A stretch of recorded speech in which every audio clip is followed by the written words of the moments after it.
LWO1 WeatherNet. Liftoff conditions looking pretty good. ESPS is ready for launch. Ignition. Liftoff. Falcon 9 has cleared the tower.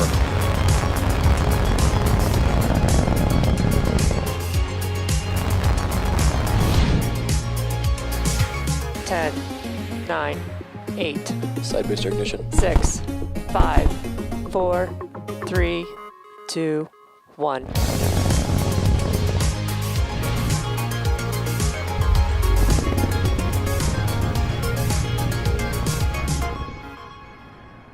Good morning, it's Wednesday, March 24th, and you're looking at a live view of Falcon 9 as it awaits its 4:28 a.m. Eastern Time launch from Pad 40 at Cape Canaveral Air Force Station. Hello from SpaceX's headquarters in Hawthorne, California. My name is Andy Tran, and I'm a production supervisor here at SpaceX. You're watching a live view of our webcast, live webcast for our 23rd Starlink mission and our 9th mission of 2021. Starlink is a constellation of satellites that can provide high-speed, low-latency internet all over the globe, particularly in remote areas where connectivity is limited or completely unavailable. Today, roughly half of the world's population, or nearly 3.6 billion people, don't have access to the internet. If you've been following our Starlink's progress, you'll know that Starlink beta service is now available in the United States, Canada, the United Kingdom, Western Germany, and the South Island in New Zealand. As we launch more satellites, install more ground stations, and improve our networking software, data speed, latency, and uptime will all improve dramatically. And with every Starlink launch, we get closer to our goal of nearly global coverage of the populated world. And speaking of goals, at the beginning of March, we completed our third high-altitude flight test of a Starship prototype and are anticipating the next Starship serial number 11 flight test in the days ahead. I'll share some of these highlights a bit later in the webcast. Currently, we're just under 10 minutes from liftoff. All systems are go for an on-time liftoff this morning. Once Falcon 9 lifts off of the ground, our first and second stages will separate about 2.5 minutes into flight. The first stage will then return back to Earth to attempt its sixth landing, this time on our drone ship, Of Course I Still Love You. And while that's happening, our second stage will continue on its journey. In order to get our satellites to the intended orbit today, we have 2 coast phases, and we'll be igniting our Merlin vacuum engine twice, with the deployment of our Starlink satellites around the T+1 hour and 4 minute mark. We're just heading towards that T-minus 9 minute mark. All systems again are go for an on-time liftoff this morning. With that, let's take a closer look at the rocket that you see there on screen. This is a live view of Falcon 9, our 2-stage liquid-fueled rocket. It's 70 meters tall, greater than the wingspan of a 747 aircraft. We are flying today's booster for a 6th time. This rocket first flew on the GPS-3 Space Vehicle 3 mission in November of last year, followed by 2 Starlink missions.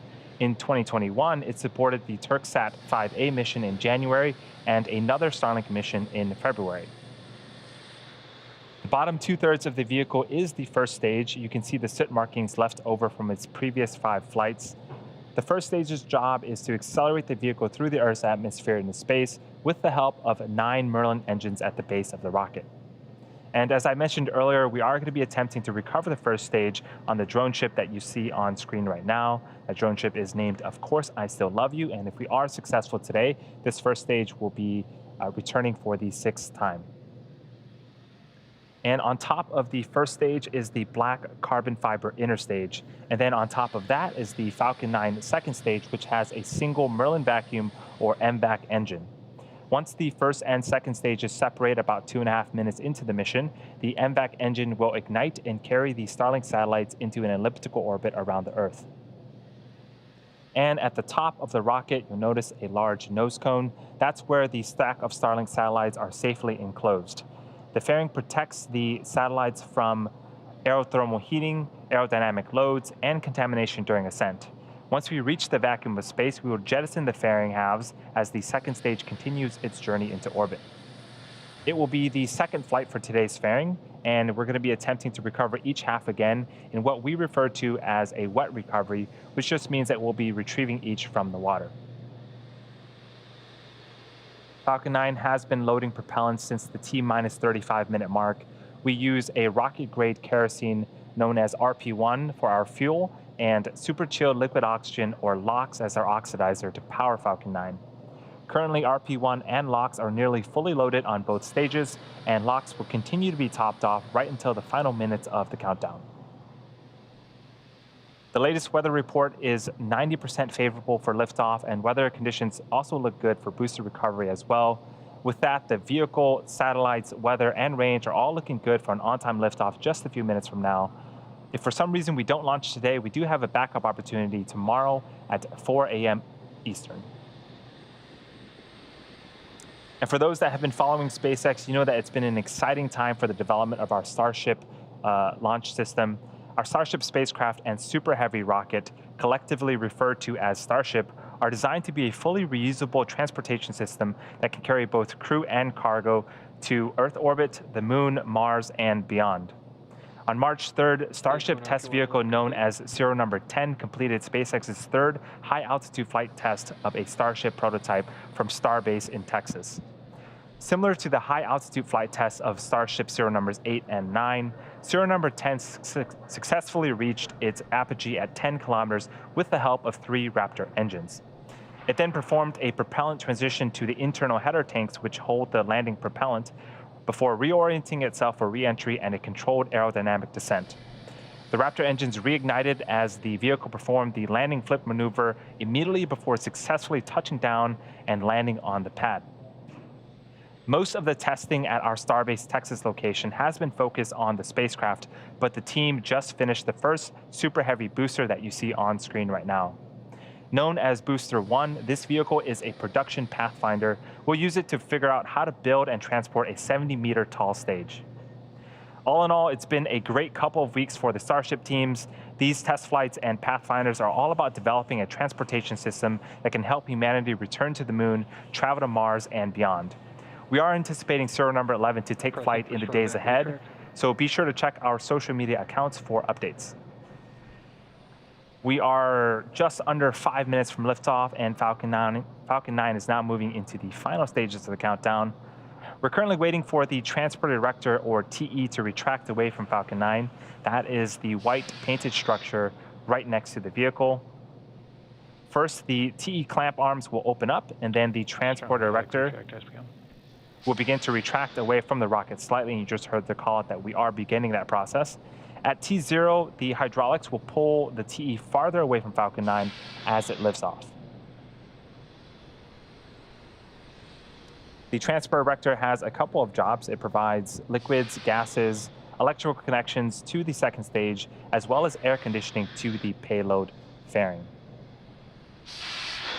And you can see that the clamp arms are now open at the top of the vehicle, and we should see the Transport Erector begin to retract away to its pre-launch position from Falcon 9. The first and second stages are both nearly fully loaded with 1 million pounds of kerosene fuel and liquid oxygen. Super chill liquid oxygen is our propellant oxidizer. That is what's creating those white clouds that you see around Falcon 9, and that's because the warm, humid, ambient air causes the liquid oxygen to turn into gas. First stage should finish prop loading around the T-minus 3 minute mark, and the second stage should finish about a minute later around the T-minus 2 minute mark. At T-minus 60 seconds, Falcon 9 is in startup. This means that the rocket's autonomous internal flight computers have taken over the launch countdown, and just inside of the T-minus 2 second mark, we light the Merlin 1D engines, and we're set for liftoff. The Starlink payload continues to be healthy, and the Falcon 9 team is tracking no issues on the rocket. Weather is continuing to look great, and the range has cleared the surrounding ground, water, and airspace, and are also green for launch.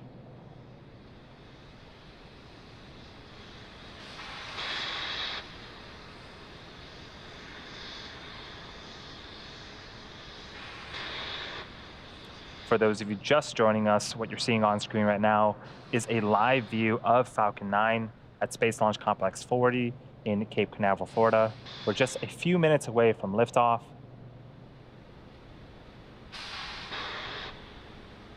This is the 9th mission for SpaceX in 2021 and the 23rd Starlink mission.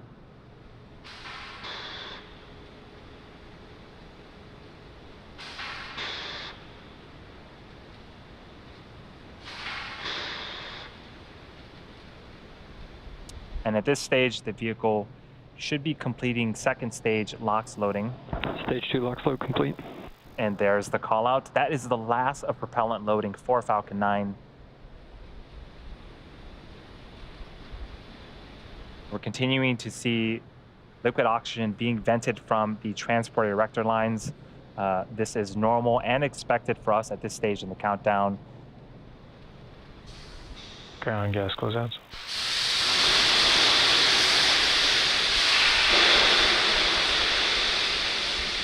And on screen is a view of the fairing. Inside that fairing are the Starlink satellites that we're going to be sending into orbit today.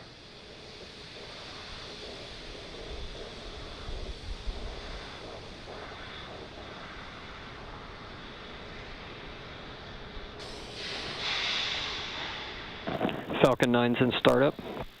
We are in startup. This means that the first and second stages are beginning to pressurize for launch. In just a few seconds, we should hear the launch director give the final go for launch.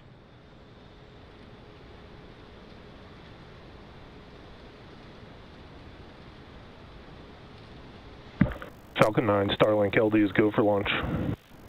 And just over 30 seconds, all systems are a go for launch. Let's listen into terminal count and watch as Falcon 9 takes our 60 Starlinks into orbit.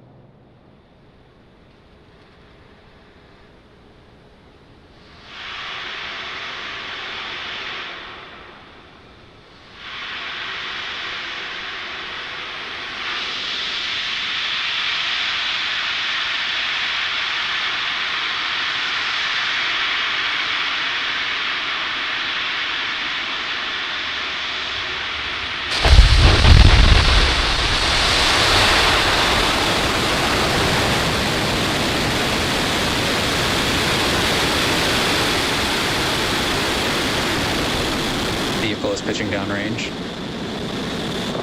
Stage 1 chamber pressure is nominal.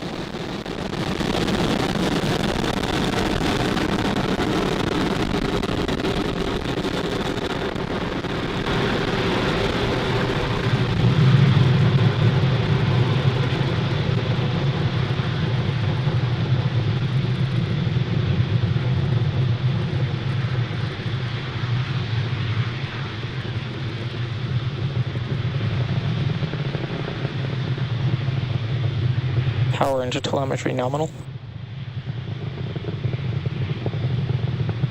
We're just under a minute into flight. Falcon 9 has successfully lifted off from Pad 40 at Cape Canaveral Air Force Station, carrying our Starlink payloads into orbit. In just a few seconds here, we should be Vehicle is supersonic. hitting max Q, or maximum aerodynamic pressure.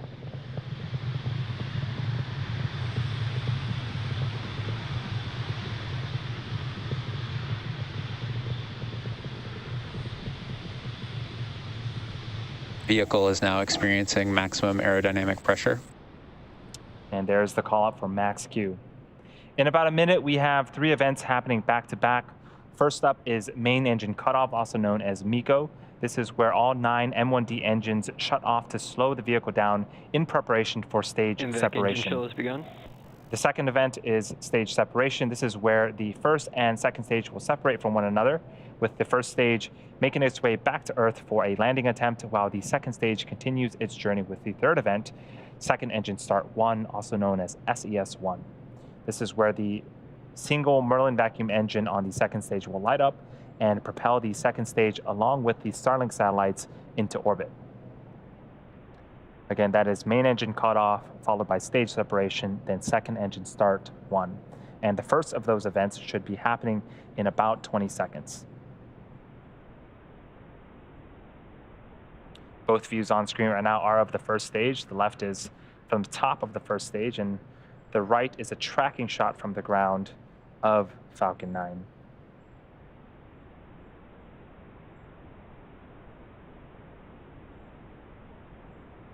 Main engine cutoff. Stage separation confirmed.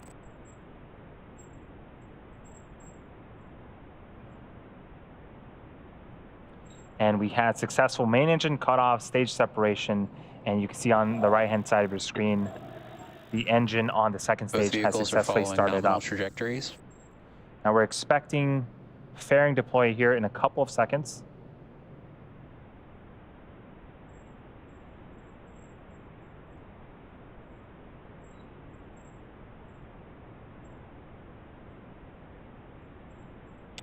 fairing separation confirmed. And off come the fairing halves. That call out and the visual confirmation on your screen means that we've had successful fairing deploy. As a reminder, this was the second flight for each of the fairing halves, and we're going to be attempting to recover the fairing halves again via a wet recovery.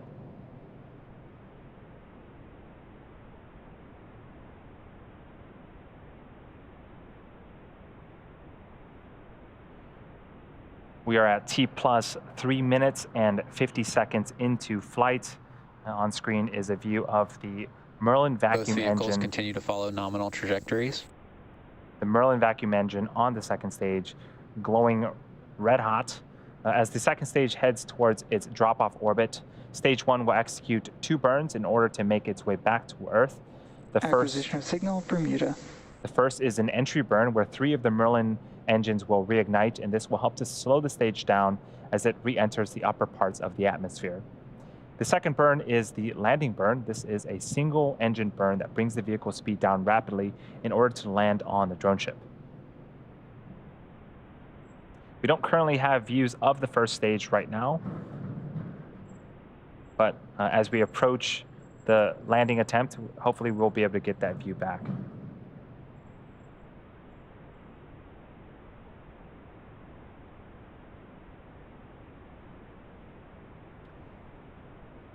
The Merlin engines on the first stage are optimized for sea level, and they can achieve 190,000 pounds of thrust during ascent and descent. The Merlin vacuum engine you see on screen is optimized for the vacuum of space, Both vehicles continue to follow nominal trajectories. producing over 220,000 pounds of thrust in a vacuum.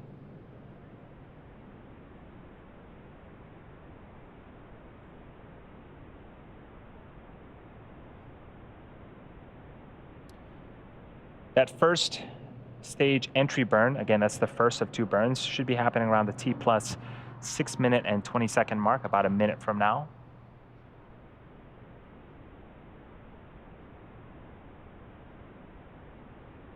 The Starlink satellites that are on the opposite side of the second stage, we're going to be putting them in low Earth orbit around 550 kilometers in altitude.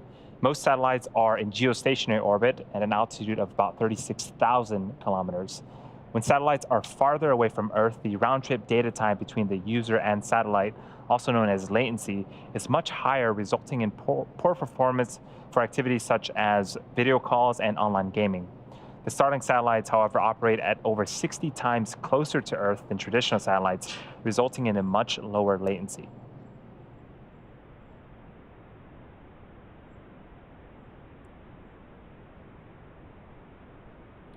Stage 1 FTS is saved. And there's the first stage on the left-hand side of your screen. Stage 1 entry burn startup. And we have successful stage 1 entry burn start. This burn's going to last for about 20 seconds.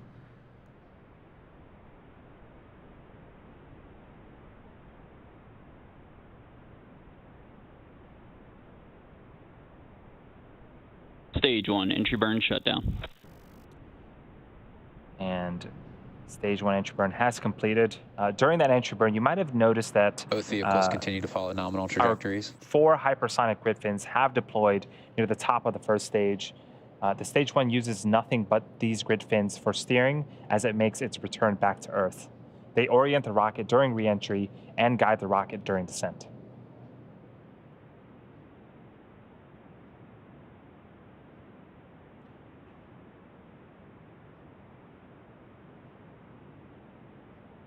The next milestone for this mission is our landing of the first stage. That's going to be happening in about 40 seconds,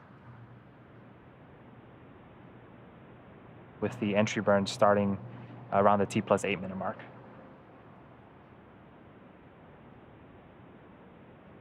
During the entry burn, the first stage landing legs will deploy. We have 4 of them on Falcon 9 first stage, and they're made up of state-of-the-art carbon fiber with aluminum honeycomb. They're placed symmetrically around the base of the rocket and will deploy just prior to landing on our drone ship today. Stage 1 landing burn startup.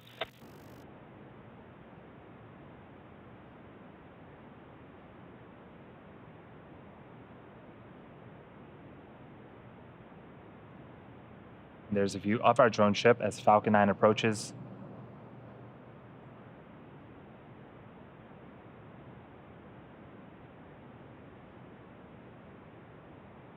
Stage 1, landing confirmed. We didn't quite Stage get 2 the is under video, but terminal we did guidance. get confirmation that we did indeed land the first stage. That is the 6th for the. There's the visual. This is the 6th time for this Stage 2 booster, FTS is saved. and the 78th successful recovery of a Falcon 9 first stage. What a way to start off the mission today. Now we're waiting on second engine cutoff of the second stage, and then shortly after that, we're expecting to hear confirmation of a good orbit. SECO. Expected loss of signal, Cape Canaveral. And we did see the second stage engine Nominal parking orbit insertion. shut off, and there is the confirmation we were looking for. Now the second stage is going to coast in this orbit for the next 35 minutes or so.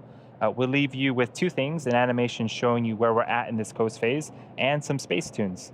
We'll see you back here around the T plus 44-minute mark for second engine start number 2.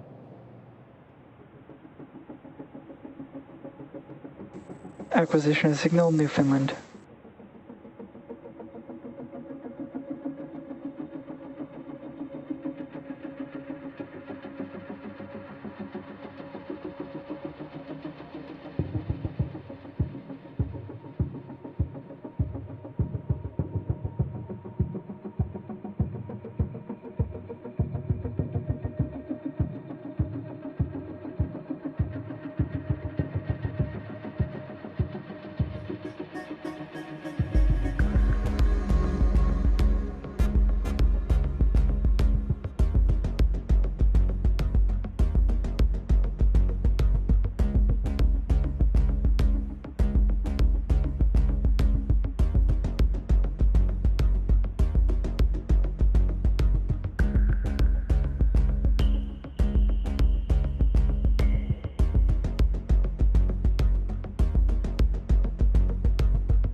Expected loss of signal, Bermuda.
Expected loss of signal, Newfoundland.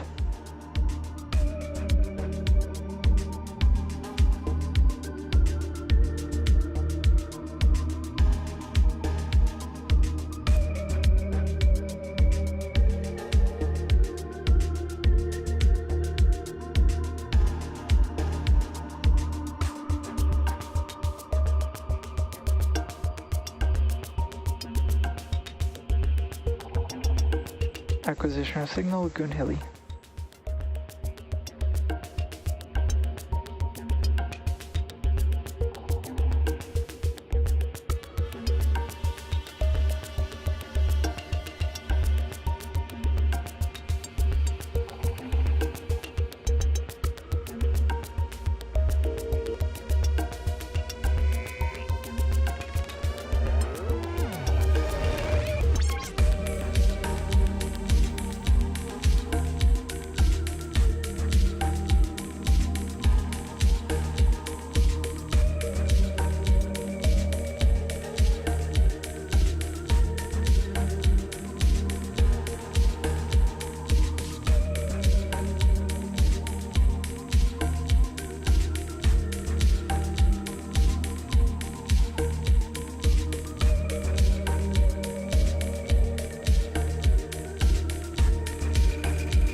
lost the signal, Lagoon Hilly.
acquisition of signal, Diego Garcia.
Welcome back to the live webcast of SpaceX's 23rd Starlink mission. We had an on-time liftoff at 4:28 a.m. Eastern Time, and today's first stage had a successful sixth flight and recovery. Our second stage is still looking good. You can see it on screen right now, and is on a nominal trajectory, getting ready for second engine start number 2 in just a few seconds.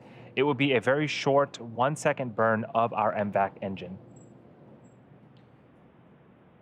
Shortly after the burn, we should be hearing confirmation of a good orbit for the second stage, and then we have another coast phase after that.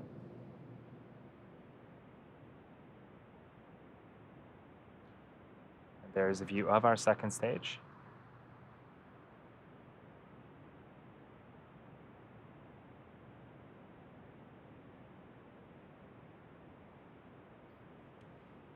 And it does look like we started up our second stage. Now we're going to be waiting for confirmation of second engine cutoff, followed by confirmation of that good orbit. Hopefully we get the video back of our second stage. Until then, we have an animation of where exactly the second stage is at around the Earth.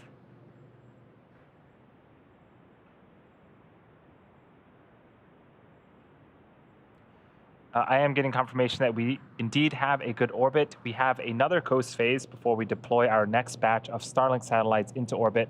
During this time, the spacecraft will start to spin along its central axis, giving the Starlink satellites the momentum they need to space themselves out over time after they deploy.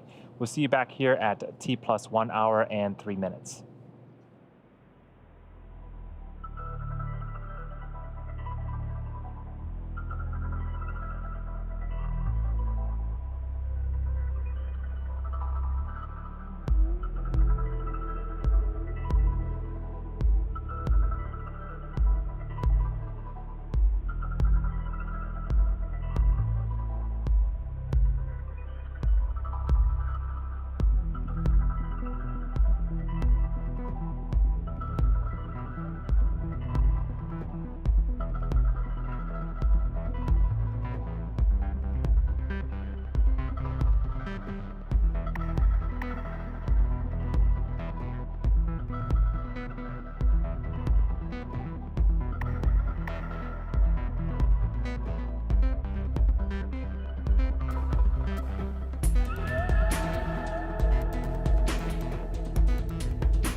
And expect loss of signal to Garcia.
Welcome back once again to SpaceX's 9th mission of 2021.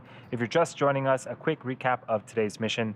We had successful liftoff from Cape Canaveral Air Force Station at 4:28 a.m. Eastern. We then had successful stage separation, recovered our first stage for the 6th time on our drone ship, and had 2 successful second stage MVAC engine startups. We're now coming up on deployment of our stack of Starlink satellites that you can see on screen. Let's listen to the callouts for payload deploy. It should be happening any second now.